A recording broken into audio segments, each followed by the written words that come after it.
मुख्तसर सा गुरूर भी ज़रूरी है ज़िंदगी में, ज़्यादा झुक कर मिलो तो लोग पीठ का पायदान बना लेते हैं। नमस्कार आप सभी का फिर से एक बार देवैया डायलॉग्स के शो में, और आज हमारे साथ फिर हर बार की तरह श्री कमल नयन चतुर्वेदी जी हैं, जो एक बहुत बड़े हिंदू विचारक हैं और आरएसएस के जिला कार्यवाह के पद पर आसीन रह चुके हैं। जैसा कि हमारे पिछले वीडियो में आपने देखा कि हमने एक बार हिंदी साहित्य पर चर्चा की थी, और आज उसी से संबंधित उर्दू साहित्य हमारी चर्चा का विषय है। अब मैं अपनी अगली बागडोर अपने सहयोगी रजनीश जी को सौंपूंगी और वो इस संबंध में प्रश्न सर से पूछेंगे। रजनीश जी। सर नमस्कार। नमस्कार रजनीश जी और शिखा जी और आपके सामीन का आदाब।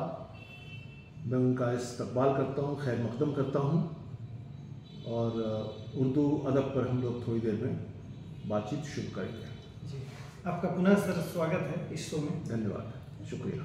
मेरा सर ये क्वेश्चन था कि हिंदुस्तान में बहुत सारी पुरानी भाषाएं हैं, उर्दू अपेक्षाकृत नहीं है। उर्दू भाषा का जन्म कैसे हुआ, इसके बारे में सर आप बताएंगे कुछ? देखिए, एक बड़ी पुरानी, बड़ी तवील सी कहानी है जो बहुत मुख्तसर में नहीं कही जा सकती। 712 के आसपास, 700 तो पक्का है, मोहम्मद बिन कासिम ने हिंदुस्तान पे ग़ज़वा-ए हिंद के लिए हमलावर हुआ। सिंध में उसकी फ़ौजों ने डेरा डाला, सिंध को जीता। राजा दाहिर जो सिंध के आखिरी हिंदू शहंशाह थे, उनकी शिकस्त हुई, और उसके बाद मोहम्मद बिन कासिम और इस्लामी जो अफवाज थी, उनका कब्ज़ा हो गया सिंध पर। अब राजा तो अपने किले में है या अपने खेमे में है, लेकिन सिपाहियों को तो ख़रीदारी करनी है, बाज़ार में निकलना है। अब हिंदुस्तान के जो ताजिर थे वो संस्कृत बोलते थे, और जो फ़ारस से आए हुए फ़ौजी थे वो फ़ारसी बोलते थे। तो पहले जब ख़रीदारी शुरू हुई तो इशारों में बातचीत शुरू हुई, और उसके बाद कुछ लफ्ज़ बनने लगे, कुछ जुमले बनने लगे, और उसको कहा गया रेख्ता।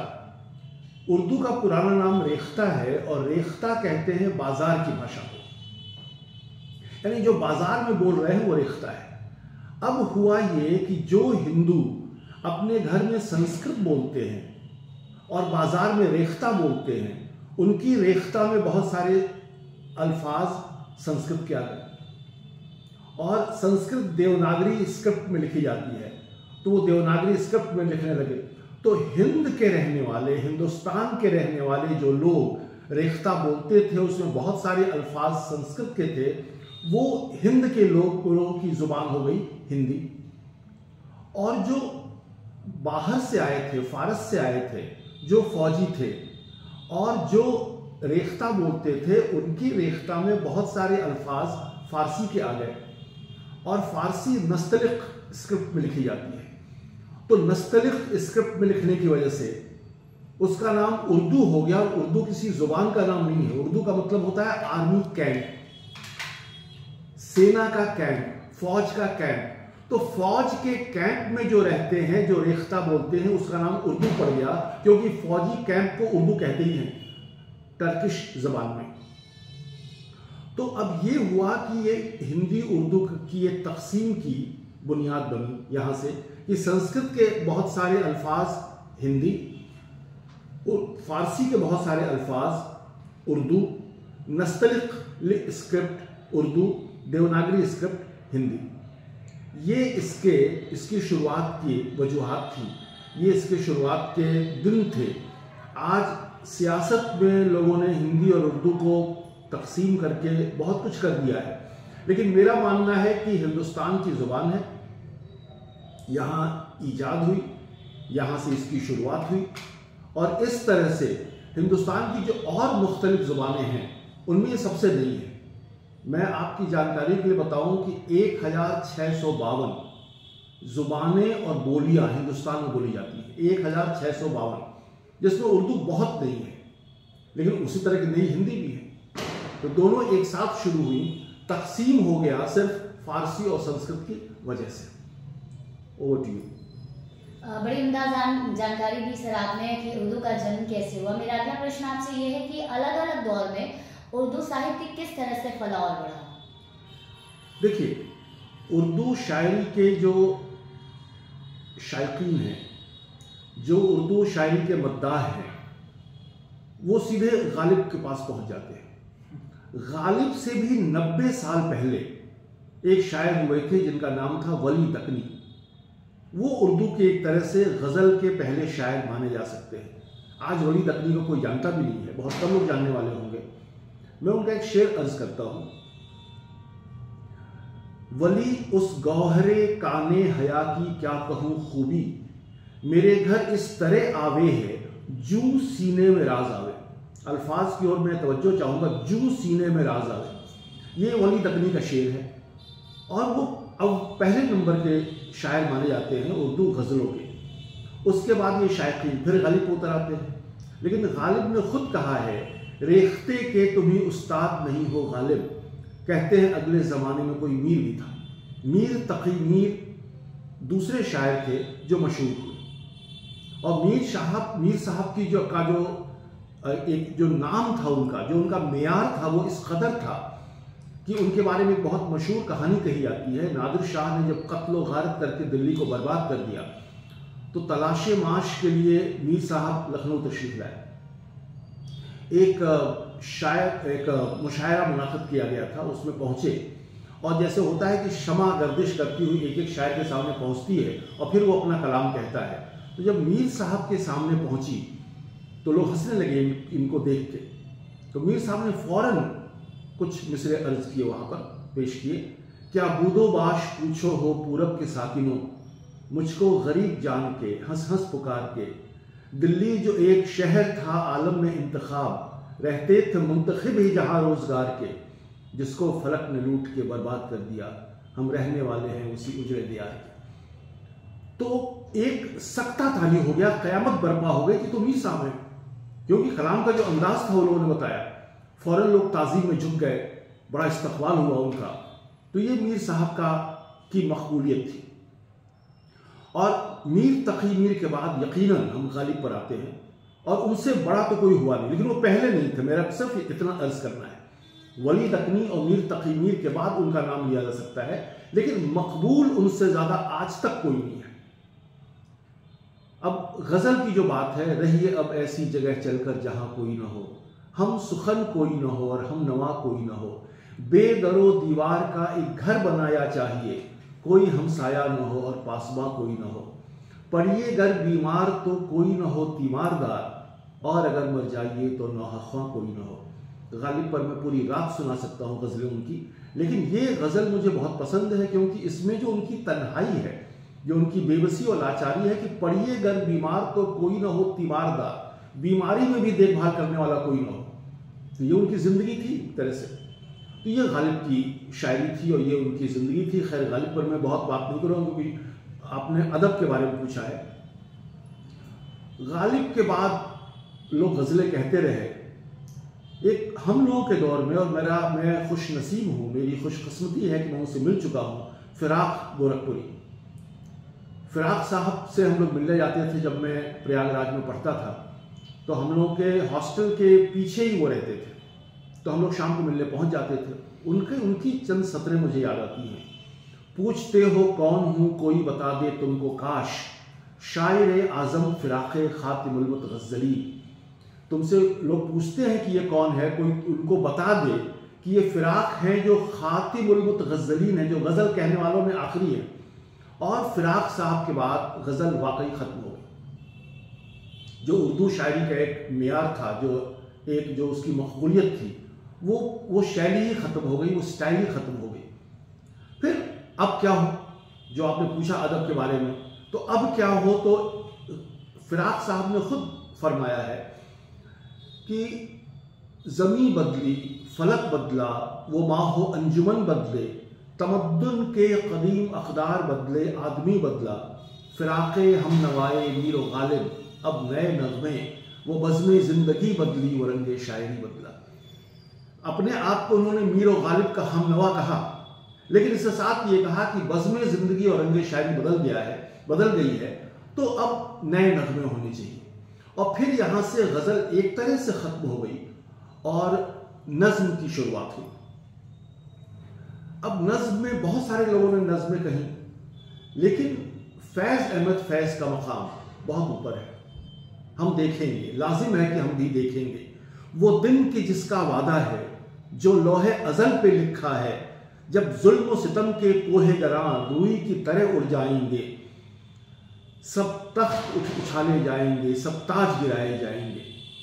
तो ये नज़्म आज जहाँ कहीं भी मुजाहिरे होते हैं, जहाँ कहीं भी एहतजाज होते हैं, वहाँ एक तरह से कौमी तराना बन चुका है, नेशनल एंथम कौमी तराना बन चुका है। ये गाते ही गाते हैं कि हम देखेंगे, लाजिम है कि हम भी देखेंगे। तो इस तरह से बहुत सारे शोरा हजरात हुए जो लिखते रहे, नज़में लिखते रहे, लेकिन इस दौर में भी गज़ल बिल्कुल ख़त्म नहीं हुई। मुझे अहमद फराज की गज़ल याद आती है, रंजिश ही सही दिल ही दुखाने के लिए आ फिर से मुझे छोड़ के जाने के लिए आ, किस किस को बताएंगे जुदाई का सबब हम, तू मुझसे खफा है तो ज़माने के लिए आ। ये बहुत ही मशहूर है। और इस तरह से गज़ल कहने वाले कुछ हैं, लेकिन अब वो मुकाम नहीं हासिल कर सके जो मीर गालिब या फिराक ने हासिल किया। तो अहमद फराज लिखते रहे, कुछ खतीब शिफाई लिखते रहे, और भी बहुत सारे लोग लिखते रहे, और उसी तरह नज़में लिखते रहे, फैज़ से लेके साहिर तक ये दौर चलता रहा। और इस तरह से उर्दू अदब में नए नए दौर आते रहे, नए नए मियार लोग चलाते रहे और उसको बनाते भी रहे। Over to you sir. बहुत ही आगे की बात आपने बताई। गालिब के पहले के बारे में तो हम लोग को पता ही नहीं था। सर मेरा अगला प्रश्न है, उर्दू गद्य साहित्य पद्य साहित्य की तुलना में उतना प्रसिद्ध नहीं है। कथा क्या वजह है इसकी? देखिए, गद्य को उर्दू में नस्र कहते हैं, और नस्र में काम ऐसा नहीं कि नहीं हुआ है, बहुत अधिक हुआ है, लेकिन उस तरह की मकबूलियत नहीं मिली, क्योंकि आप नज़में याद कर सकते हैं, अशार याद कर सकते हैं, गज़लें याद कर सकते हैं और बोल सकते हैं। नस्र आपको याद होगी नहीं, वरना फिर गालिब पे पहुंचना पड़ेगा। खतूत गालिब, उनके जो ख़त हैं, जो उनके खतूत हैं, वो इस कदर उम्दा किस्म के हैं कि आप सोच भी नहीं सकते, तो वो नस्र है। फिर अबुल कलाम आज़ाद, गुबार खातिर, वो भी उनके खतूत हैं जो उम्दा किस्म के हैं। फिर कृष्ण चंद्र ने नावल लिखे हैं, फिर कुर्तुलैन हैदर हैं, इस्मत चुख्तई हैं, आग का दरिया, बेहतरीन नावल है। तो ऐसा नहीं कि काम कम हुआ है। सादत हसन मंटो, नस्र निगार, उनसे इस ज़माने में तो उनसे बेहतर कोई हुआ नहीं, लेकिन अब सादत हसन मंटो को भी एक ज़माना गुजर गया, उनका इंतकाल हुए। तो मेरा कहना है कि काम हुआ है, लेकिन नज़्म और शेर व शायरी के मुकाबले कम हुआ है। और हम जानते नहीं हैं, क्योंकि हमने गज़लें पढ़ ली और दो चार शेर याद कर लिए। आजकल लोग कोई भी शेर बना लेते हैं खूहर सा और गालिब के नाम पे चस्पा कर देते हैं, वो गालिब पे लिखा है ही नहीं। और ये हमारे काम राजनेता और जो ये न्यूज़ एंकर है, ये लोग करते हैं। हालात ये है अदब का कि ज़बान और ज़ुबान का फ़र्क लोगों को नहीं पता है। भाषा को ज़ुबान कहते हैं, हिंदी ज़ुबान है, उर्दू ज़ुबान है, और टंग यानी जीभ को ज़बान कहते हैं। मैं तेरी ज़बान खींच लूँगा, तो लोग ज़बान को ज़ुबान बोल देते हैं, ज़ुबान को ज़बान बोलते हैं, फ़र्क रहा ही नहीं। और उसके बाद जो नस्र है वो आप याद नहीं कर सकते। मैंने कहा आपसे, गज़ल अशार याद कर सकते हैं, लेकिन अब सवाल पैदा होता है तलफ़ुज़ का। तलफ़ुज़ भी माशाअल्लाह लोगों की ऐसी है, जिंदगी और गम और कत्ल, तो वो ठीक नहीं है।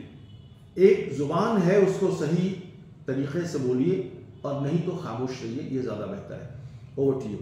सर, इन सारी जानकारियों के बीच एक सवाल जो बहुत ही संजीदा है वो ये कि आजकल उर्दू जानने वाले बहुत कम लोग हैं, तो ऐसे में आप उर्दू साहित्य का भविष्य क्या देखते हैं? देखिए, अदब कभी ख़त्म नहीं हो सकता। आज अंग्रेज़ी में भी शेक्सपियर नहीं है, वर्ड्सवर्थ, शेली, कीट्स नहीं है, लेकिन इसका मतलब ये नहीं कि अंग्रेज़ी में शायरी नहीं हो रही है। आजकल गज़ल कहने वाले नहीं हैं, लेकिन ऐसा नहीं कि गज़ल लिखी नहीं जा रही है। नज़म कहने वाले बहुत हैं, लेकिन सभी उम्दा किस्म के हों ऐसा भी नहीं है। तो अब उर्दू अदब में वो चाहे शायरी हो चाहे नस्र हो, उसका माजी तो बहुत ही रोशन रहा है, मैं इससे इनकार नहीं कर सकता। माजी उसका बहुत रोशन रहा है। जो हाल है, जो ये वक्त है, ये थोड़ा सा तशवीशनाक है और ऐसा लगता है कि पता नहीं जो शायरी है वो कहाँ पहुँचेगी। नस्र निगार तो है ही नहीं। आप अगर अखबार भी देखें उसमें बहुत सारी गलतियाँ पा जाएंगे। तो हाल इसका अंधेरों में गुम है, लेकिन मेरा ये मानना है कि मुस्तकबिल इसका रोशन है। अदब कभी ख़त्म नहीं होता, ये ऊपर वाले की खुदा की देन है। हाँ, इतना ज़रूर है कि जो स्क्रिप्ट है उर्दू की नस्तलिक, उसमें अब उर्दू पढ़ने वाले बहुत कम हैं। शोरा हजरात जो हैं, मौलाना हजरात जो हैं, उनको भी बहुत सारे लोगों को वो नस्तलिक स्क्रिप्ट नहीं आती है, और अगर आती है तो गलत लिखते हैं और गलत बोलते हैं। आप जाइए यहाँ अबू बकर नगर में और पढ़वा लीजिए, आपको पता चल जाएगा। उर्दू के लिए दंगे हो जाएंगे, लेकिन वो उर्दू को सही बोल नहीं सकते। तो नस्तलिक स्क्रिप्ट का मुस्तकबिल मुझे अंधेरों में डूबता नजर आता है। उर्दू शायरी आज देवनागरी में लिख के छापी जा रही है, शाया हो रही है, पढ़ी जा रही है और लोग लिख भी रहे हैं। बहुत सारे हिंदू शोरा हजरात आ गए हैं, वो लिख रहे हैं। पुराने ज़माने में फिराक गोरखपुरी थे, ब्रिजमोहन चकबस्त थे, कुछ लोग थे हिंदू जो लिखते थे, लेकिन कम थे। अब आजकल बहुत हो गए हैं, क्योंकि वो देवनागरी में उर्दू शायरी लिख सकते हैं, उनको नस्तलिक जानने की ज़रूरत नहीं है, वो जानते भी नहीं हैं। तो मेरा ये मानना है कि नस्तलिक में लिखी जाने वाली उर्दू शायद खत्म हो जाए, शायद, लेकिन देवनागरी में लिखी जाने वाली जो उर्दू गज़लें हैं, जो अशार हैं, जो नस्र है, वो चलता रहेगा। और इस रूप में मेरा मानना है कि अभी हाल जो है वो अंधेरों में गुम है, लेकिन मुस्तकबिल इसका बेहद शानदार है, ऐसा मैं मानता हूँ। Over to you. तो आज की चर्चा हम यहीं पे समाप्त करेंगे। धन्यवाद सर। शुक्रिया और बहुत बहुत मेहरबानी मेरे पास आने के लिए। अगर आपको ये चैनल पसंद हो तो इस चैनल को सब्सक्राइब करें, इस चैनल को शेयर करें और सब्सक्राइब ज़रूर करें, ज़रूर ही करें सब्सक्राइब। शुक्रिया और खुदा हाफिज़।